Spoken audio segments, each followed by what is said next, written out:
ଆପଣମାନଙ୍କୁ ସ୍ୱାଗତ କରୁଛେ ଆଜିର ଆଉ ଗୋଟେ ନୂଆ ଭିଡ଼ିଓରେ। ଆଜିର ଏ ଭିଡ଼ିଓରେ ଆମେ ଜାଣିବା ଯେ ସୁଭଦ୍ରାର ପ୍ରଥମ କିସ୍ତିର ତୃତୀୟ ପର୍ଯ୍ୟାୟ ଟଙ୍କା କେବେ ମିଳିବ। ତ ଆଜି ଡେଟ୍ ଡିକ୍ଲେୟାର କରିଦେଲେନ ଉପମୁଖ୍ୟମନ୍ତ୍ରୀ ପ୍ରଭାତୀ ପରିଡ଼ା। ତ ଚାଲ ଭିଡ଼ିଓକେ ଷ୍ଟାର୍ଟ କରମା କେବେ ଆପଣଙ୍କର ସୁଭଦ୍ରା ଟଙ୍କା ମିଳିବା। ତ କାଣା ଲେଖା ହେଇଛି କାଣା କହିଛନ୍ ଉପମୁଖ୍ୟମନ୍ତ୍ରୀ ପ୍ରଭାତୀ ପରିଡ଼ା ଆଜିର ନ୍ୟୁଜ୍ରେ ଦେଖମା।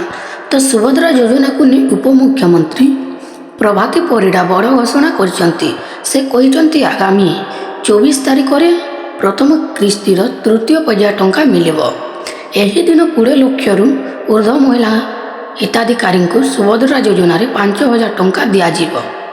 ତ ସୁଭଦ୍ରା ଯୋଜନାକେ ନେଇକରି ଉପମୁଖ୍ୟମନ୍ତ୍ରୀ କହିଛନ୍ତି ଯେ ଆସବା ନଭେମ୍ବର 24 ତାରିଖରେ ସୁଭଦ୍ରାର ପ୍ରଥମ କିସ୍ତିର ତୃତୀୟ ପର୍ଯ୍ୟାୟ ଟଙ୍କା ମିଳିବା ବୋଲି କହିଛନ୍ତି। ଏହି ଦିନ 20 ଲକ୍ଷରୁ ଉର୍ଦ୍ଧ୍ୱ ମହିଳାମାନଙ୍କୁ ସୁଭଦ୍ରା ଯୋଜନାର 5,000 ଟଙ୍କା ଦିଆଯିବ ବୋଲି କହିଛନ୍। ଆଉ କହିଛନ୍ ଏଥିର୍ଲାଗି ସୁନ୍ଦରଗଡ଼ରେ ସ୍ୱତନ୍ତ୍ର କାର୍ଯ୍ୟକ୍ରମ ଆୟୋଜିତ ହେବା।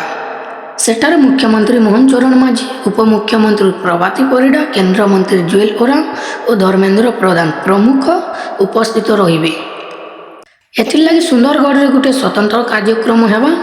ସେଠାରେ ମୁଖ୍ୟମନ୍ତ୍ରୀ ମୋହନ ଚରଣ ମାଝୀ, ଉପମୁଖ୍ୟମନ୍ତ୍ରୀ ପ୍ରଭାତୀ ପରିଡ଼ା, କେନ୍ଦ୍ରମନ୍ତ୍ରୀ ଜୁଏଲ ଓରାମ ଓ ଧର୍ମେନ୍ଦ୍ର ପ୍ରଧାନ ପ୍ରମୁଖ ଉପସ୍ଥିତ ରହିବେ ବୋଲି କହିଛନ୍। ଆଉ ସୁନ୍ଦରଗଡ଼ରେ ଆପଣମାନଙ୍କୁ ପଇସାଟା ଟ୍ରାନ୍ସଫର କରିବେ। ସେ ଆହୁରି କହିଛନ୍ତି ଯେ ଡିସେମ୍ବର ମାସର ଅବଶିଷ୍ଟ ମହିଳାଙ୍କୁ ସୁଭଦ୍ରା ଯୋଜନାର ଟଙ୍କା ପ୍ରଦାନ କରାଯିବ। 24 ତାରିଖରେ ସୁଭଦ୍ରାର ପ୍ରଥମ କିସ୍ତିର 3 ନମ୍ବର ପର୍ଯ୍ୟାୟ ଟଙ୍କା ଦେବେ।